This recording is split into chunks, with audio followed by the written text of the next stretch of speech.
8 sinais irrefutáveis da vinda de Jesus e do fim dos tempos. Se prepare, pois o vídeo hoje vai deixar você impactado. Vamos então para mais um vídeo escatológico com respeito aos fins dos tempos. Algumas perguntas que os discípulos de Jesus o fizeram. No livro de Mateus, capítulo 24, versículo 3, está escrito: "E estando ele assentado no Monte das Oliveiras, seus discípulos aproximaram-se dele em particular, dizendo: Dize-nos quando essas coisas acontecerão e o que sinal haverá da tua vinda e do fim do mundo?" Existem na Bíblia 8.352 versículos que são proféticos e falam dos eventos futuros. Destes versículos citados, 6.312 já se cumpriram exatamente como foi profetizado. Faltando então 215 versículos que ainda não se cumpriram, mas que com certeza se completarão perfeitamente como os demais que já se cumpriram. Bom, e nesse vídeo com respeito aos fins dos tempos, eu quero deixar aqui para você o primeiro sinal. São os escarnecedores com respeito à volta do Senhor Jesus. No livro de 2 Pedro, capítulo 3, versículo 3 e 4, está escrito: "Tendo em conta, antes de tudo, que nos últimos dias virão escarnecedores, com seus escárnios andando segundo a própria paixões, e dizendo: onde está a promessa da sua vinda? Porque desde que os pais dormiram, todas as coisas permanecem como desde o princípio da criação. E quantos são aqueles que ridicularizam a volta do Senhor Jesus?" E cada uma dessas pessoas que estão fazendo esses escárnios, que estão fazendo essas brincadeiras, elas simplesmente estão cumprindo a própria profecia que foi dada por Pedro, que nos últimos dias surgiriam estes escarnecedores. Da mesma forma como fizeram também com Noé, quando Noé pregava dizendo que viria destruição para a humanidade, todos começaram a rir. Eles não levaram a sério as palavras de Noé. É o que eles fazem conosco hoje. Eles ficam brincando, eles ficam zombando, eles não levam a sério as nossas palavras. Também fizeram assim com Ló. Ló falou que estava para chegar uma grande destruição e eles começaram a rir, ficaram brincando, não deram crédito às suas palavras, inclusive os seus próprios familiares. E muitas pessoas podem até estar se perguntando: mas por que Jesus ainda não voltou? Quando nós vamos para a palavra de Deus no livro de 2 Pedro, capítulo 3, versículo 9, está escrito: "O Senhor não retarda a sua promessa, ainda que alguns a tenham por tardia, mas é longânimo para convosco, não querendo que alguns se percam, senão que todos venham a arrepender-se." Ou seja, por que Jesus não voltou ainda? Porque ele está esperando ainda um tempo para que muitas pessoas se arrependam. Ele está ainda aguardando para que possa o maior número possível de pessoas venham para o caminho do Senhor, abandone o pecado e transforme a sua vida. O segundo sinal de que estamos nos fins dos tempos: as superarmas nucleares. Bom, existem 3 armas que as nações usarão nos fins dos tempos. Primeiro é a arma química com substâncias tóxicas. A segunda é a arma biológica, transportando micro-organismos vivos. A terceira são armas nucleares, que alteram o código genético da vida das pessoas. Onde caem estas bombas atômicas, essas bombas nucleares, ela tem um poder de destruição tamanho que o terreno aonde cai esta bomba atômica, ele fica infrutífero, ele fica sem vida e por vários metros de profundidade ele não há mais possibilidade de plantar isso por muitos anos. Olha só o nível de destruição destas armas. E no livro de 2 Pedro, capítulo 3, versículo 10, está escrito: "Porém o dia do Senhor chegará como ladrão. Naquele dia os céus vão desaparecer como um barulho espantoso, e tudo o que há no universo será queimado. A Terra e tudo que existe nela vão sumir." Segundo as pesquisas, as bombas atômicas que existem no mundo hoje, elas podem destruir a Terra por mais de 10 vezes. Entendemos que antes que tudo isso aconteça, nós iremos ser arrebatados, iremos encontrar com o Senhor nos ares e assim estaremos para sempre com o Senhor. E o terceiro sinal de que estamos no fim dos tempos: o aumento da fome no planeta Terra. No livro de Lucas, capítulo 21 e versículo 11, está escrito o seguinte: "E em vários lugares haverá grandes tremores de terra e falta de alimentos." O relatório da Organização das Nações Unidas, a ONU, revela que uma pessoa a cada 10 na população de todo o planeta passou fome no ano passado. O número totaliza 821,6 milhões de pessoas. Se considerar as pessoas em condição moderada de segurança alimentar, o total chega a 2 bilhões, ou seja, 26,4% da população mundial. Ou seja, nós percebemos aqui que há uma má administração nos recursos da humanidade e estão fazendo investimentos em lugares errados. Quando nós olhamos todo o investimento que as nações fazem nas guerras, esse investimento em armas bélicas poderiam ser usados para tirar a fome das pessoas e ajudar essas pessoas a serem transformadas, porque sabemos que simplesmente levar um alimento não é tudo.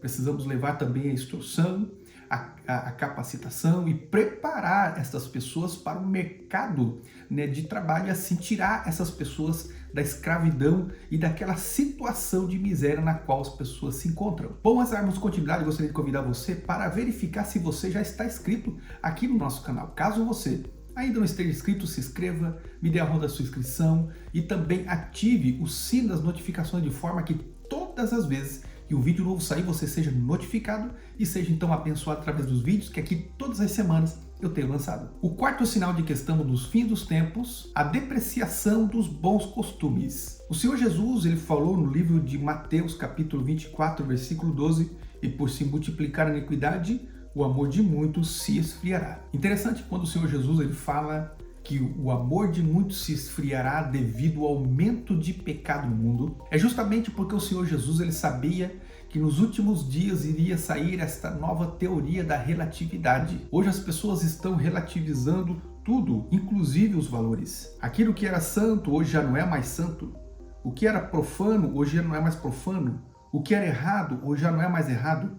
Dizem que tudo é relativo e o que era certo já está se tornando errado. E o que era errado já está se tornando certo. Já dizia Mussolini há muitos anos atrás que uma mentira contada por várias vezes se torna uma verdade. Ou seja, nós podemos perceber uma grande inversão de valores, mas cabe a mim, cabe a você estar fazendo a diferença e em nome de Jesus a igreja vai continuar fazendo a diferença. E o quinto sinal de que estamos nos fins dos tempos, um grande avivamento nos últimos dias. No livro de Joel, capítulo 2, versículo 28, está escrito: nos últimos dias, diz Deus, derramarei do meu espírito sobre toda a carne. Sabemos que o grande avivamento, o batismo com o Espírito Santo chegou em Jerusalém. De Jerusalém veio para a Europa e da Europa foi para a América. Da América agora foi para o Sul da América. E nós podemos ver que agora o do Sul da América está vindo para as outras nações. E isso é muito interessante, porque foi profetizado tudo isso. E no início do século teve origem um movimento que trouxe nova vida à igreja e que estava destinado a influenciar todo mundo. O movimento pentecostal começou nos Estados Unidos e espalhou-se no mundo inteiro.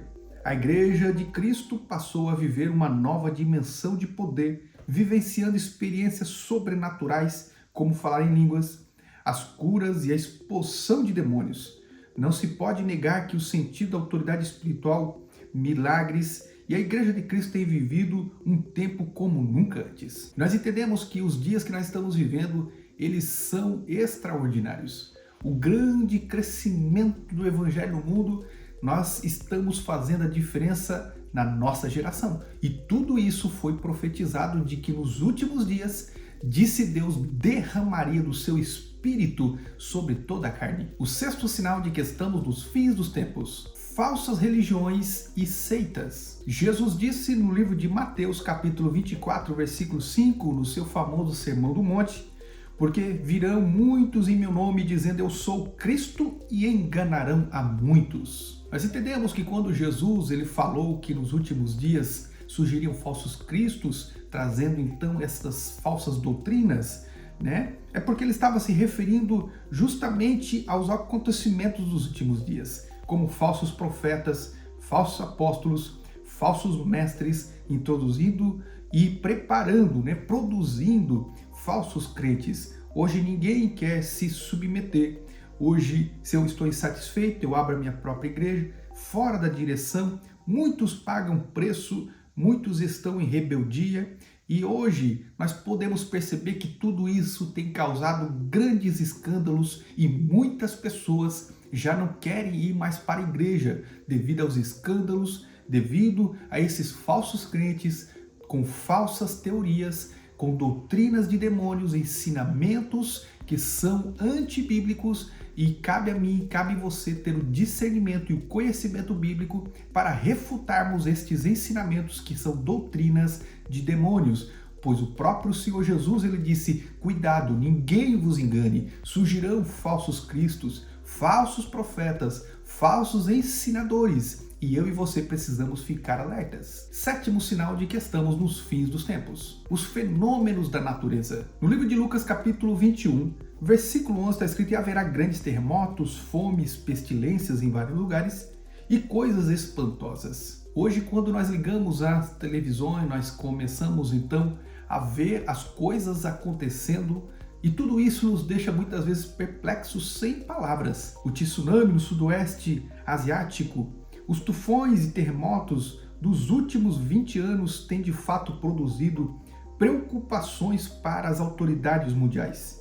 Pesquisas científicas fazem predições mais apocalípticas do que o próprio Apocalipse. Não há perspectivas positivas nesse sentido. Mas hoje eu e você podemos olhar e ver todas essas estatísticas e dizer: mas tudo isso sempre houve. É verdade, tudo isso sempre houve, mas nunca com tanta intensidade, com tanta força como em nossos dias. Oitavo sinal de que estamos nos fins dos tempos: o aumento da perseguição aos cristãos. No livro de Mateus, capítulo 24, versículo 9, está escrito: então sereis atribulados e vos matarão, sereis odiados de todas as nações por causa do meu nome. Quantas pessoas hoje elas estão sendo perseguidas, quantos cristãos estão sofrendo, padecendo, muitos estão morrendo em prisões. Eu mesmo um dia estava no meu trabalho, em um dia falando sobre Jesus e pregando a palavra de Deus a alguns colegas de trabalho, quando de repente apareceu um islâmico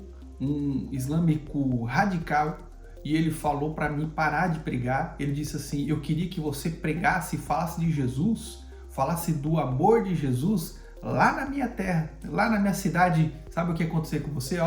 Você iria perder a cabeça. Eu disse: pois é, mas nós não estamos na sua cidade, nós não estamos na sua terra. Aqui eu posso pregar, aqui eu posso falar, e eu quero dizer que Jesus Cristo é o único que salva, liberta, batiza com o Espírito Santo e leva o crente para o céu. Sem Jesus, ninguém será salvo. O único que salva é Jesus. Esta é a triste realidade dos nossos dias. Hoje você não pode mais falar de Jesus, mas nós não podemos nos envergonhar do Evangelho. Devemos falar de Jesus e devemos aproveitar todas as oportunidades que o Senhor nos dá. E sabemos que essas perseguições já foram preditas, já foram anunciadas, e nós precisamos estar prontos para resistir ao maligno, e ele vai fugir de nós em nome de Jesus. Quero agradecer a todos vocês que chegaram até essa parte do vídeo. Que Deus abençoe a sua vida. Não se esqueça de compartilhar esse vídeo com seus amigos.